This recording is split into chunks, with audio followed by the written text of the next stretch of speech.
Okay, hello. I hope that whoever ends up watching this is doing well and is keeping healthy, keeping safe in this crazy time that we're in with the craziness of coronavirus and everything that's happening around the world at the moment. We really wanted to try keep our 5 minute ID talks going in this time, so you have something to engage with and watch and keep you connected to us and to each other. And so, what we're going to be doing for the next however many weeks is 5 minute leader testimonies. And testimony is a weird word that Christians often use, and it basically means a story. A testimony is the story of somebody's life, and basically, specifically, how they came to know God and how they became a Christian.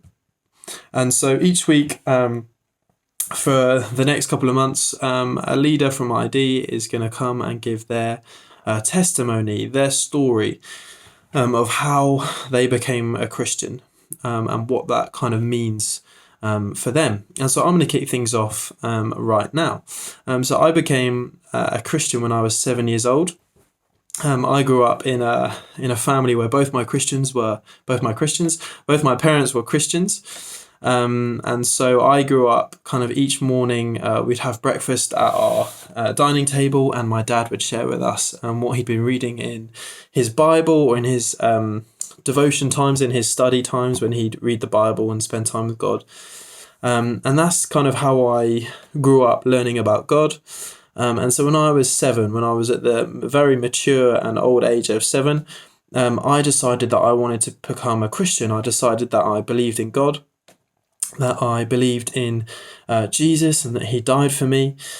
And so I sat at our dining table and I prayed a very simple prayer. I said to God, God, I believe that you're real, that you exist. I said sorry for all the things that I'd done wrong, all the times that I'd messed up in my life and let God down. And 3, I asked God to become part of my life. And so that's what I did at the age of 7. And so I became a Christian then. But really, for like the first 6 or 7 years of my Christian life, I didn't really take it all very seriously.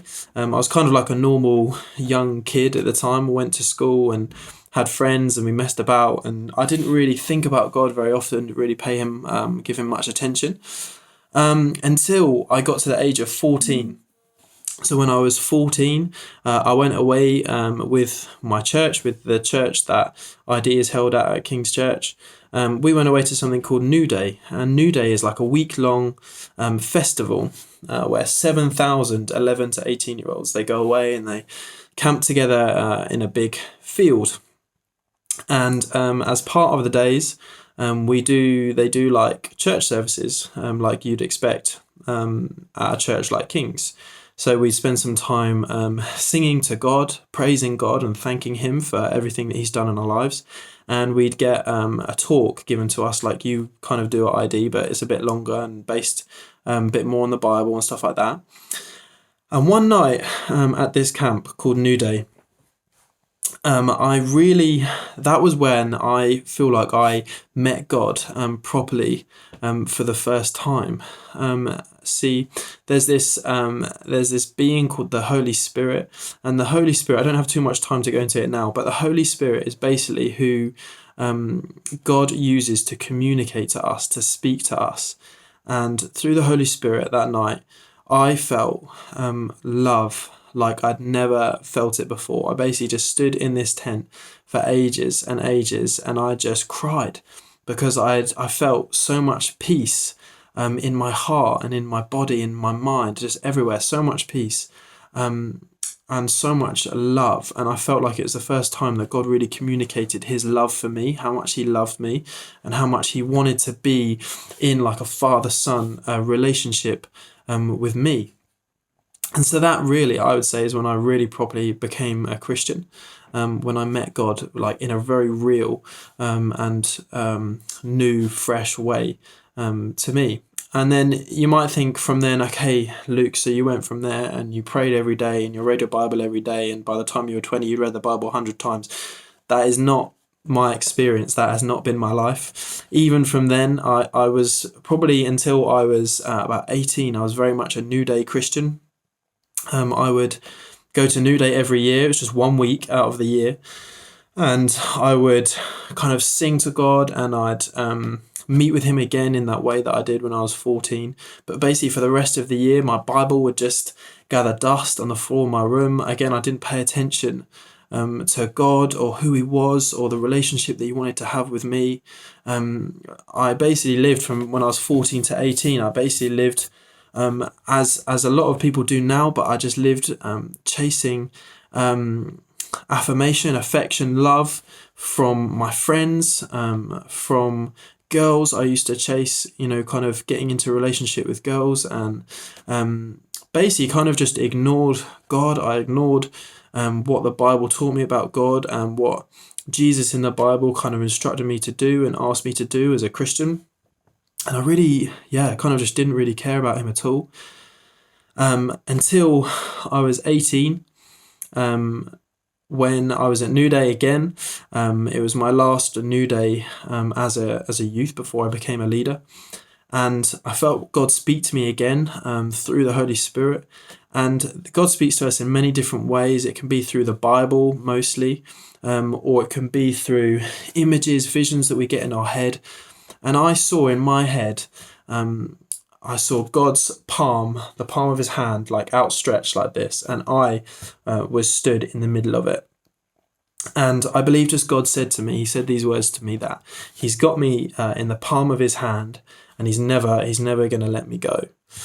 And that was huge for me, because for years I'd basically been ignoring God, kind of wanting to run away from him and what he was asking me to do as a Christian. And in that moment, he just spoke to me again.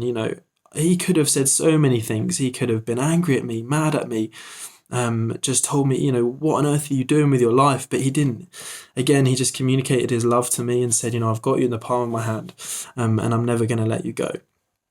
And from that moment, really, I've kind of taken my faith in God and my belief in God and in Jesus a lot more seriously. And to be honest, life hasn't always been easy. Just because I'm a Christian doesn't mean I have a really easy life. But actually, as a Christian, I believe that walking with God and being in a relationship with God is just what I was meant for, is what I was born for, is what I was designed for, is what God made me for. And before I really started engaging with God and pursuing a relationship with him, so when I was between like 14 to 18 and just chasing relationships with girls and chasing love from my friends and what people would think and say about me, it was a really empty time. I didn't feel a lot of peace. I felt just angry a lot of the time. My friends, because I chased so much affection and love from my friends, and they would let me down and I'd feel disappointed. And yet when I met God, I found everything that I was looking for. From when I was 18 onwards, I've really found that God is the answer to peace. God is the answer to real love. He is the answer to real joy and hope. Especially in the world at the moment with everything that's going on. In Jesus, we find hope. Jesus said that in this life, so in this world, we will have trouble, but take heart, he has overcome the world. He gives me hope for the life, after life in this world. And he's everything that I was looking for in the world, in my friends, in relationships, in alcohol, in spending all my time playing my Xbox because I wanted to run away from the feelings I had in my heart and in my head. Jesus was the answer, is the answer to all of those things. And so that's my testimony. That's how I met God. And I really truly believe the incredible thing is that Jesus wants the same kind of relationship that he always wanted with me. He wants it with you as well. Jesus is the answer if you're looking for peace in your life, if you're looking for real, true love in your life, if you're not feeling very happy or good in your soul and your spirit. I believe that Jesus is the answer in finding joy in your life. If you have relationship issues with your family or your friends, I believe that Jesus can heal those and fix those. If you have issues with your body, I believe that Jesus is powerful and can heal. And so I just really want to encourage you. Maybe think about your life at the moment, where you're at in life and what you want from your life. And maybe think about the ways that you're chasing those things at the moment. And I just want to encourage you, maybe take a moment and just speak out. Speak out to God and just say, God, if you're real, if you do love me, like Luke is saying, if you can change my life, like Luke is saying, then would you do it? And I really encourage you to do that. So I hope you've enjoyed. Sorry, it's a bit longer than 5 minutes. I hope you've enjoyed hearing my testimony. And next week, another leader will be back. I think it's going to be Nathan next week, and he's going to be sharing his testimony with you. So take care, guys, and we'll see you soon.